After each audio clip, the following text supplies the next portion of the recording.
Mayong adlaw kaninyong tanan nga nagpaminaw karon, ning tulamanon kini ang akong suliran. Ilabi na kaninyo Dr. Rene Obra o Attorney Elaine Bathan. Ingon man sa mga artista nga maghatag og kinabuhi ning akong suwat suliran. Ako si Lisel, 25 anyos, single, taga Cagayan de Oro City. Punto medikal kining akong suliran. Alang nako, medyo dako-dako gyud ning akong suliran. Kay mao gyud ni ang rason nga nagbuwag mi sa akong uyab. Aron inyong hisabtan, ingon inang mga panghita po.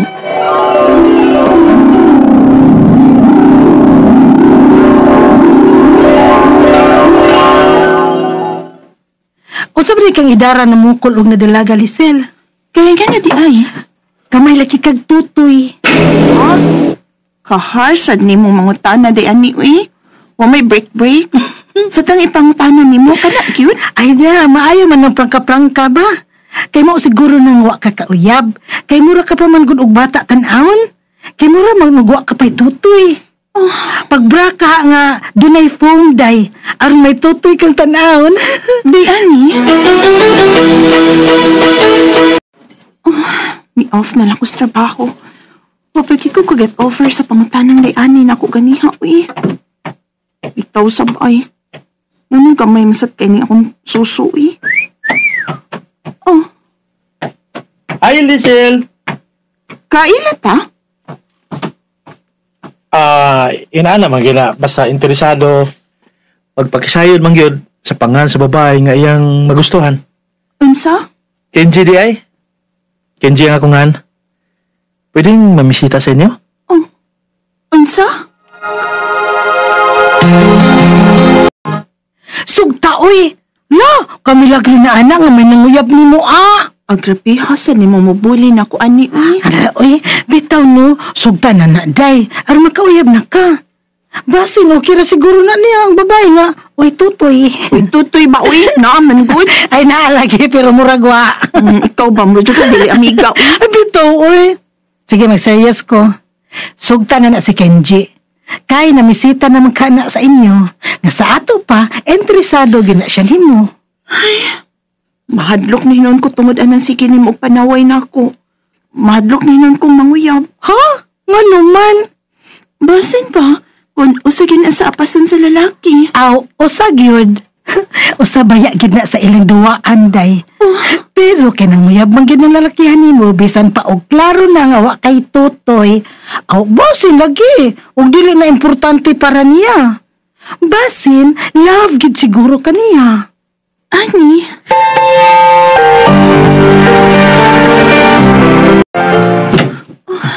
Ni alakit ka din, Hichi. Uyab na tadi ba? Wis, lipayon ti ka, Lisel. Hichi. Ay, bukas na mga kublaos. Uy? Ang akong Anong niyunuman ka? Mas nindot yun itong kuan. Mas nindot ito itong may magunit ang tandapit sa dughan. Ansa?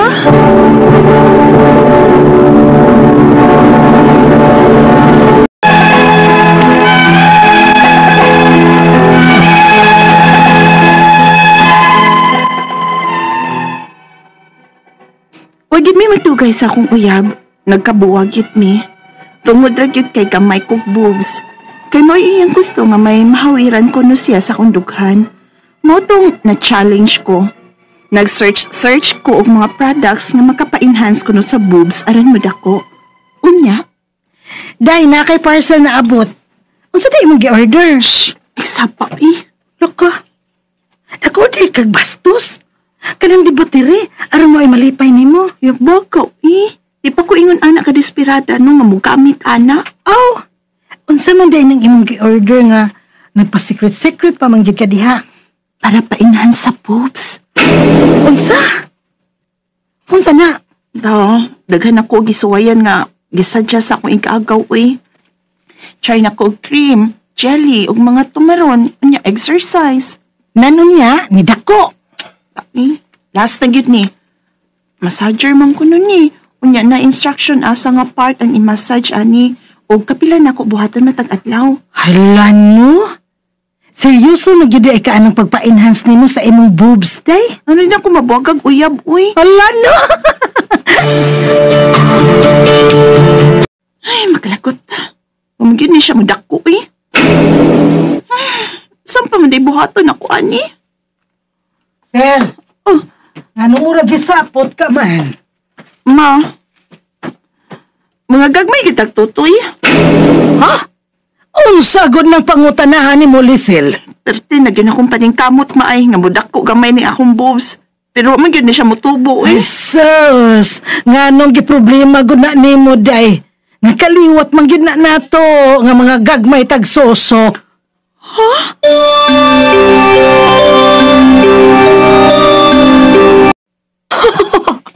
Anong karuwa sa ganidool akong gauwi?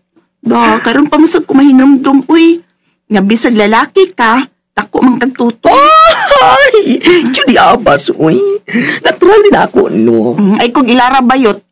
Sulti ko ba? Kung sa'yo mong kibuhat nga, nagka-boobs man ka nga lalaki man unta ka.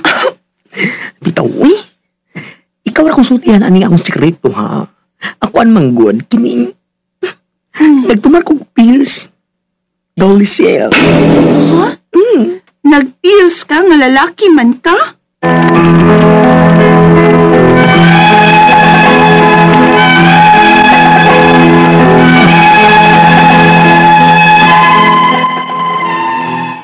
Maunasab ni karon ang akong nahuna-hunaan nga magtumar ko og pills.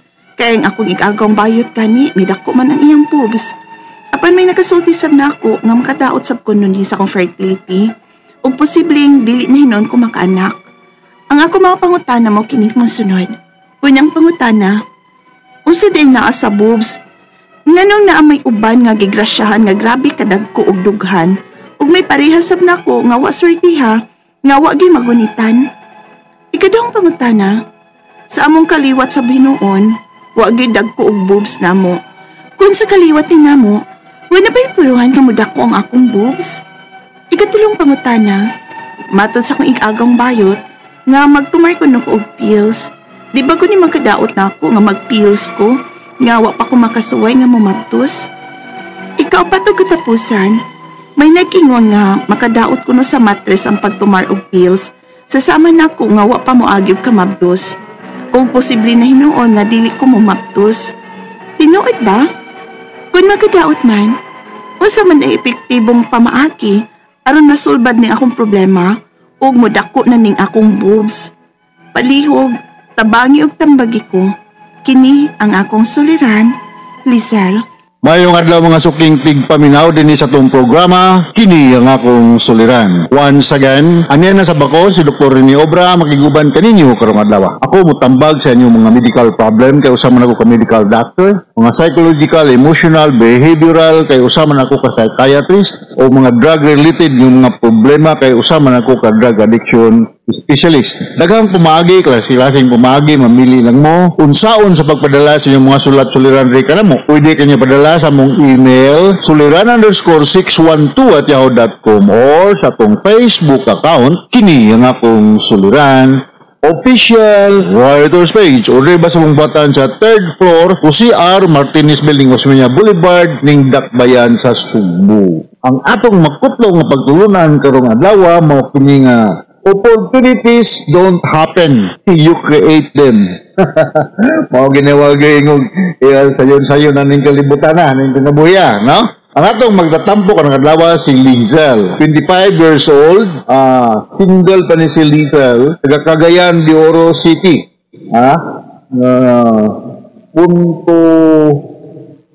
Punto medical ang problema ni Lizel. Subasa na bati na tugay sa drama, tulira ni may tungod sa iyang body parts mga nato, no?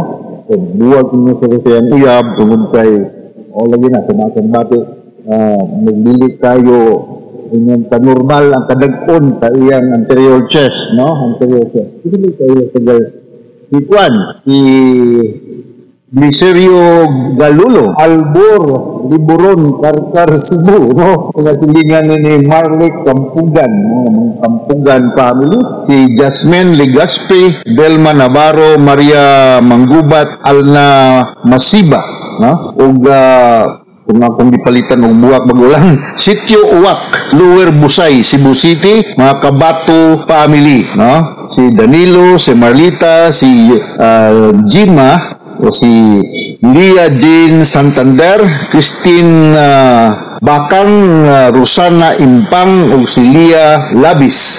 Di si Mistro Rustom Panugaw, o kanang mga tuwa sa gawas, no? Paminaw ra ba ni nato si Gismel Caballero Barliso na naadya sa Kuwait, no? Layo ra ba ning Kuwait sa Dubai nila ni Miloni Timpan Albero, no? Kumusta mo ba mga taga DOH Argao, maayong hapon kaninyong tanan diya nga naminaw. Kumasa na batin ko rin sa drama, ang problema ni Lizal, gagmay ko siya og boobs. Kaya, ibulagad siya uyab, kaya medyo dili kinukuntinto ang iyang uyab bato sa iyang, dili kayo Coca-Cola body. So ako ika-istorya lang nga ni Lizal, no? Ako lang yung bukong pag-comment ng mga yun, mga 25% sa mga babae na agoy gitawag na tuog. Dili gyud ingon ka normal na kadakon sa anterior chest o sa inyong breast, no? Dili mo ba pasabot nga na ani siya baki nga indication kung medyo dili kayo fully develop ang inyong breast, no? Masuta ni nato kung naabay malignancy simbakulang to mammography, no? Kining mammography ka diagnostic procedure na magsuka kung inyong breast dinabay mga abnormal cells, no? Nagoy mga babae nga gagmay big mga boob, no? Napoy mga uban nga hindi kayo purma gyud kayo ban mga transgender, no? May mga cosmetic surgery karon, no? May mga silicone, whatever, but naturally naagid tayo gitawag og mga tao nga gagmay gyud na sila og anterior chest sa kanang breast, no? Familial, it runs in the family, gagmayon gyud, but dili but pasabot nga dili mo magka-baby, dili mo magka pareha sa uban ng mga babae nga fully develop gyud ang ilang breast, no? Ang kuan ni is more on nutritional. If you are not well nourished, possibly po ni mo apekto ni sa development sa not only sa imong breast but to the other parts sa imong lawas, no? 25 years old mga Lizel, no? Single, kasi imong uyab nga medyo di ganahan og gamay nga boobs, naman tayo mga enhancer. May mga enhancer, may mga baligya karon ng mga bra nga maka-enhance, makapadako sa imong boob, no? O nya kung mag-abot ang panahon nga mag-anak ka, magbuntis ka, normally kung magbuntis na nga, buhon, ninyo na ka, mudako mo yung ng breast na hormonal ang rason, no? Kaya sabi mo pangutana, kung mag-kills pa kuno siya, mag-kills ka, mudako ba imong boob, no? Kusa sa mga effect sa contraceptive pills, no? Estrogen, progesterone, contraceptive pills that mo enlarge ang imong boobs, no? Hormonal na napoy mo sakit, mo tinder kung hikapon. So nga ani ka ang pills usa sa mga adverse effect or side effect is mo increase na siya sa imong body weight. So it goes also nga other parts of the body mo increase food, no? But kung mag-pills ka, expected na siya mag-amenorrhea. O sa may amenorrhea, kini siya kanang tulo ka consecutive months sa nanang nagminark nga babae dili na mag-menstruate for some reason. This can result to mood swing, mag-mood swing ka, mag-manic depressive ka, no? Nga, mo decrease ang imong sex drive, no? So going back to your question na kung mag-pills ka, maka-increase ba ni si mong boobs? Yes, possibly, but saan mo kayo kung mugo natural way lang ka, you eat nutritional food, and then maybe you will consult advice ko nimo to see an OB-gynecologist to examine your breast kung naba siya makuha nga finding, no? Kung sa may treatment sa ingon aning problema, ha? Gito, akong gingon sa imo, o mga side effects sa pills, balikon ako, makakos ni siya boobs enlargement, no? Kung ang imong uyab, dili ka nahagamay nga boobs, guwapa man ka, no? May mga Cagayan de Oro City ladies, mga guwapa din sila, no? Tungkol siguro nakidaghan mo mga pineapple dia, no? Musta naman rin si Dr. Leo Ramirez, no? Kadiha po mong dapit sa Bukidnon, no? Makakuan ra ka, maka-recover ka na yung problema nga na-discourage sa inyong uyab kay gamay rin ka og boobs, no? Mangita na laing uyab nga kuntinto ra og gamay og boobs, no? Dili sa ko mo suggest ani mga cosmetic surgery kay although okay na siya but very expensive, nya artificial way mo na siya, no? Part of the hormonal effect later on in your life, kung abot ang panahon nga maminyo na ka is na mo enlarge ang mong boobs kung ikaw magbuntis na, labi mag-breastfeeding ka, ma-stimulated ang production sa imong mga hormones, you can expect na mudako na sa imong boobs. So hinaot na kontento ka sa mga speaker ni mo Lizel, no? Diya sa Cagayan de Oro City. Ang kanakunong beauty is in the eyes of the beholder. So never mind what other people can say, basta kay kontento ra kasi mong kinabuhi, and I do hope nga wala problema ang imong boobs, although dili gud siya yung tagpa sa uban nga mga classmates nimo, mga kailan nimo nga well developed ang imong boobs, but you can still be beautiful as the others kung mag-regular ka sa imong pagdamit o sa imong kaugalingon. Alright, so ngadto ka nimo Lizel, hinaot na sa kutlo nga pagtulunan karong adlaw ngadto sa libuan millions nga laminaw sa atong programa kini nga kung suliran mo. Once again, ako si Dr. Rene Obra. Thank you very much for patronizing RMN program. Taas kay tag-greeting din sa atong lugar. So from all of us here sa Radio Mindanao Network Production Center, Radio mo nationwide tatak RMN.